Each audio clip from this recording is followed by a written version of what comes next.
I appreciate everybody coming. Recap the game a little bit. First, I want to tell the student body and all the fans of University of Houston, outstanding job coming out to the ball game. We had a great crowd. I thought they were into it. Unfortunately, we didn't play as well as what we needed to. Texas Tech is a very well coached and very, very, very talented football team, and we knew in order to beat them, we were going to have to play great. And I don't think we brought our A game, unfortunately. I got to do a better job of getting our guys prepared. But thank you to the student body and the all the fans that came out, and it was a great atmosphere, and we're going to get that again. Obviously, when you have a game that you don't have the outcome that you wish you had, you got to flip the script, and you got to move on. I told our guys sometimes people revel in past successes, and they don't have the attention to detail and the success they want to have the next week. And the same thing happens when you don't have the outcome that you wish you had. So we talked about flushing it down the toilet and moving on, and thought we had a great practice today. I think some people are probably going to ask about Connor Wigman right now. He's in concussion protocol, but doing pretty darn well. So he was today. He was going to do some stuff, but he wasn't feeling very well. Had a cold, and he'll work back into tomorrow, the next day, and should be full speed. There's a protocol that they go through with step one on Sunday, Monday, Tuesday, Wednesday, Thursday, Friday, and then obviously the game on Saturday. So we're looking forward to having him playing for us on Saturday. Any questions?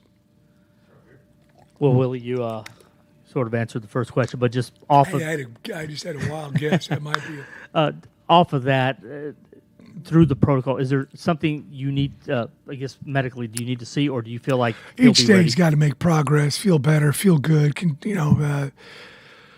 Yesterday he's feeling much, much better than he did on Saturday. Today he's feeling good other than the cold, obviously. And then, we're going to start doing some things with movement, lifting weights, football movement, all those kind of things. But there's I kind of stay out of all this stuff. We have great doctors and athletic training staff, and that's their job, and they do a great job of making sure their guys are well taken care of.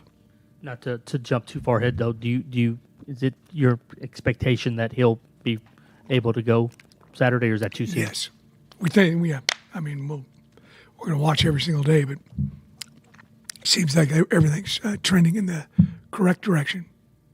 What do you attribute your slow starts to? Oh, there's a lot of things. We obviously we've got to do a better job of, I got to do a better job of coaching them up and making sure the script is correct, the openers are correct, and then also we just got to execute. We had some first play of the game. We worked on that a bunch, and unfortunately we didn't anchor and with our guard and tackle to the play side, and got in the throwing lane, and we weren't able to put some mustard on and get a good throw out there. I think we would have had a positive play. It was blocked up and ready to go, but it was something we'd worked on a bunch. But at the point of attack, as far as blocking was concerned, we just weren't firm in our protection. So we got to do a better job of the first play. That happened with quite a few plays. I don't want to, there's a lot of it was us. We knew we were going to have to play a good ball game, and we're going to have to do a good job being assignment sound, and we just didn't do that. And they're a quality opponent, and when you play a quality opponent, you have to be assignment sound and physical, and not just the point of attack every place. I know you said you wanted to flush it down the toilet, but did you see anything that you were impressed with your team? Anything you want to build momentum off of? I thought early in the ball game, I thought our defense did a great job of being put in some tough situations. And, we talk all the time about 4-point plays, and, you don't give up anything. But when they're in field goal range, that's all you want to give up. And I thought we did a good job of having some adverse situations early defensively, and answering, the challenge and stopping them. Unfortunately, we didn't do that enough. Our one issue we had defensively on on Saturday was tackling. We didn't tackle as crisply as we have the first 4 ball games. So we worked on that a bunch today also.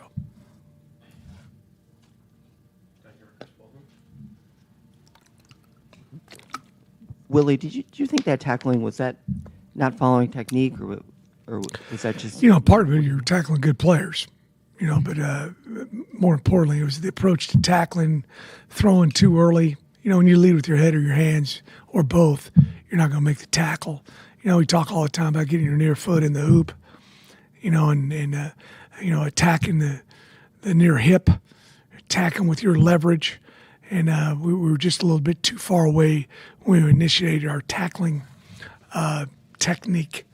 Then using your arms. You got to do a great job of using your arms, and either getting two arms around 2 legs or 2 arms around torso and getting them down. Some of them were tough, but sometimes you don't make that tackle possibly. But you make the guy stop his feet, and somebody else who's chasing makes the play. We had a tough time on a couple of those. So we just got to do a better job of gang tackling. The first part is tackling, then the second part is getting the ball out, not the other way around. If you think about getting the ball out first and then tackling second, you're gonna miss a lot of tackles. Willie, I'm not sure if that goes hand in hand, but the last 2 games, Oregon State had 189 yards rushing, and Tech had 207. Is that part of the problem, or how do you sort of? Yeah, that? big part of that was missed tackles. We had we probably had 4 or 5 tackles that could have been minus plays that ended up being positive, big positive chunk plays for them. And a few of them weren't anything special. We had leverage. The guy bounced at the outside, just go make the play, but we lunged too early and weren't in a good tackling position and didn't make the play. And also on to the punt interference and the backwards pass. Are those plays did you send those off to the league for review? Yes. Yeah, we did. We haven't gotten a response yet. Willie, Kobe, coming up with one of those long ones, is that important in his development? Oh yeah, big time. I think it's big for his confidence. He's very talented, works extremely hard, and I'm glad he had some success on Saturday night, and we want him to build on that. How do you get more receivers involved, Willie? I think right now it's been Tanner, Boogie, Amari, and then Kobe with the one. But do you guys like Broussard, people like that? We've tried. Sometimes it's just luck of the draw. Their coverage and it's, they're on the side of the field and we're not, reading with the quarterback. That's happened to a few guys. Then there's been a few errant throws. A couple of those guys you named releases on the line of scrimmage, incorrect, and we were going to them, and they went inside instead of outside, release, whatever the case may be. So, there's a lot of reasons for not getting some other guys involved, but we'd like to have 7, 8 guys in the mix each ball game catching the ball. That would be good. Willie, how have you seen Zion develop this year? When you have someone in protocol, is that even more of an emphasis you have to have him? Yeah, you got to have more than one player at every position. I think we've got better depth this year. I think we've got good depth at quarterback. The one thing he's done is stayed very, very involved, had a great attitude. So when his number was called on Saturday, he wasn't scared of the opportunity to get out there and compete and play. He's been a really good team guy. 5 games in, Willie, are you able now to have a better idea on red shirts and how you want to use that? Yeah, we've there's been a few guys that we've looked at with that and seen where they're at. One of the things we go over every Sunday at our staff meeting is participation and where we're at and how many games guys have played and those kind of different things. But, for the majority of guys, it's all hands on deck. does that include? Do you have guys come up to you and initiate and say, "Hey, maybe can I redshirt?" Or You have guys that do that on occasion, and we do it if we can, but sometimes we can't do it, and that's not our intent at the beginning of the year with anyone. Willie, what have you seen from this Oklahoma State team since the coaching changed on tape? I think they're talented without question. They've got a couple new guys. Well, I think the head coach and was also the offensive coordinator, and so there hasn't been that much change. But I've seen him really, run a lot of stuff. I think he's throwing everything out there at you. So you got to be ready for everything. They've got in some different formations and sets, and different what some people categorize as trick plays. They're doing a few of those things.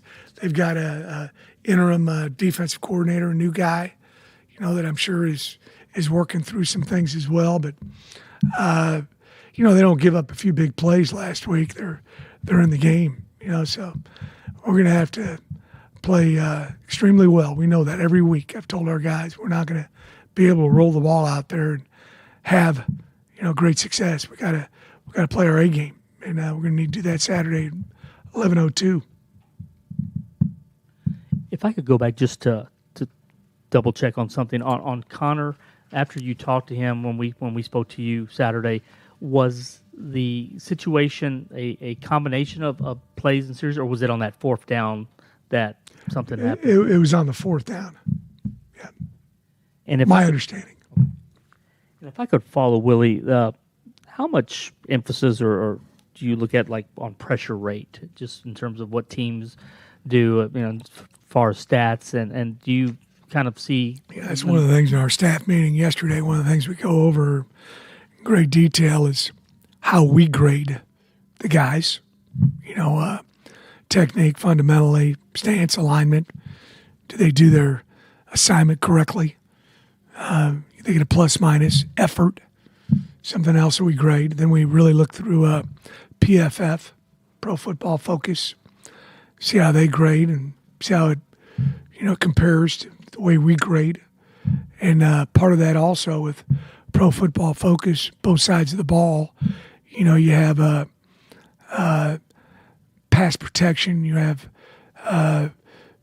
receptions, throwing the ball with the quarterback, running the ball successfully. An offensive lineman gets a run blocking grade, a pass protection grade. You kind of see where you're sitting at, see how we grade compared to how some guy sitting in a studio in New York City might grade a guy.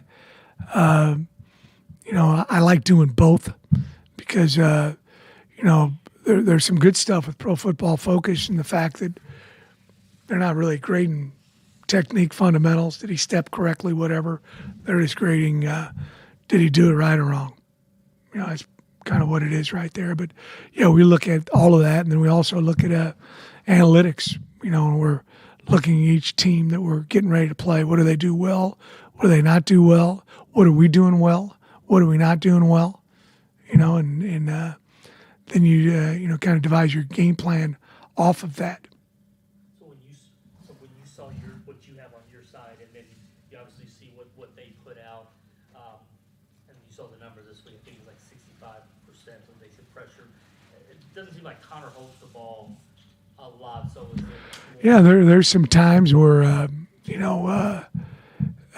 it's like I've said many times before, the quarterback gets too much credit when things go well and too much blame when things don't go well. But we got to do a better job with a firm pocket. And sometimes pass protection has nothing to do with the offensive line. It has to do with the receivers running the right routes at the right depth, quarterback looking the right side and scanning the right side for protection, understanding the coverage and knowing which way to go with the ball, tight ends blocking at times. Running backs, we had two or three, a very good job with protection with the backs. And then also, ultimately, the offensive line. That's kind of what everybody looks at when they see pressure is the offensive line. And maybe it was a three-step drop and should have got the ball out. Or receiver ran the wrong route, quarterback stuck. So there's a lot of moving parts, but we definitely have got to get better and do a much better job with protection. Down after down after down after down.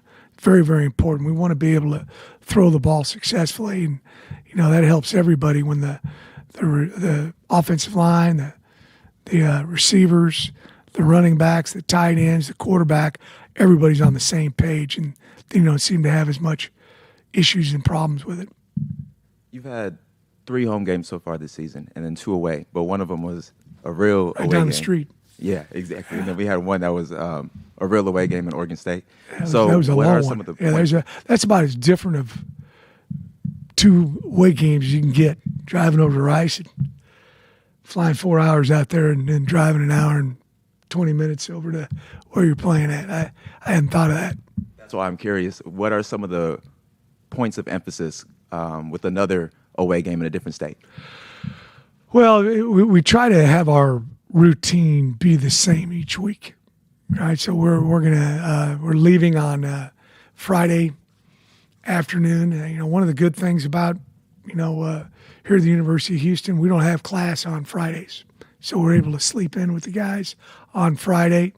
We'll practice here, get all our stuff done here, almost like a home game, and then we'll it's about an hour and I think 15, 20-minute flight to Oklahoma City. We're staying in Oklahoma City. They really don't have a hotel in the town for 120 people, that we like to stay at with, meeting rooms, all those different kind of things. Then we'll have our same routine that we do home games as away games, with meetings and having dinner and team meeting, offense and defensive meeting, special teams meeting on Friday night. And then we'll just have to get up a little earlier because it's an early game, 11:02 kick. And then we got about an hour drive from Oklahoma City to Stillwater.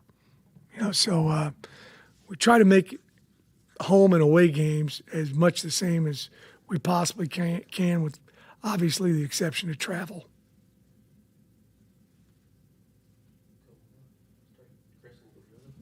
Well, Willie, that self-grading and self-analysis, how important is that? And did you do that before analytics became so prevalent? Yeah, you always graded, and you'd always go over that, and you also go over production, how many tackles, how many missed tackles, how many yards did the missed tackle go for, and you start seeing a repeat offender, you got to, and then the other thing we go over is what type of tackle did we utilize? Is it a Coug tackle? Was it a low tackle? Was it an angle tackle? And was it a vice tackle? So we go over and review all those different things so that we're working on the type, a secondary guy utilizes a different type of tackling strategy than a defensive tackle utilizes. So we want to make sure we're doing drills that correlates with the position. But yeah, we've always gone over those things in great detail. I used to have some guys that, buddies of mine who wanted to keep their hand in football, grade guys. You see a different perspective from somebody. Now that's how we utilize PFF. Willie, who on your staff handles the Fulshear area recruiting? The what? Fulshear, that area recruiting, is that a particular staff member? Well, how we recruit is we do it positionally. So we'll do a little bit of area recruiting, but by and large, it's going to be with the position coach recruiting that specific position. So, Fulshear, for instance, we've got Chance Bryant, we've got Sheldon Rice, we got Zane Smith here, and so we were down there quite a bit, and it kind of just happened where 2 of the guys that we were looking at were defensive end edge type guys. So James Ross did a lot of the recruiting. And with, I didn't get to ask you this after the Oregon State game, but Chance you used back there and looked like kind of a fullback position. Yeah. What has he brought that you can sort of do that as a freshman? Well, he's smart. You can't put a premium on intelligence, football intelligence. He does an excellent job of lining up correctly and doing what he's supposed to do. He's physical. He can run. He's over 20 miles an hour. GPS for a 260-pound guy. That's pretty darn good. He starts in all 4 core phases and special teams, and he also starts on extra point field goal. And then he'll play a handful of snaps defensively, and they played a little bit offensively a couple of weeks ago. So you can't do all that if you don't have football intelligence. One more over there.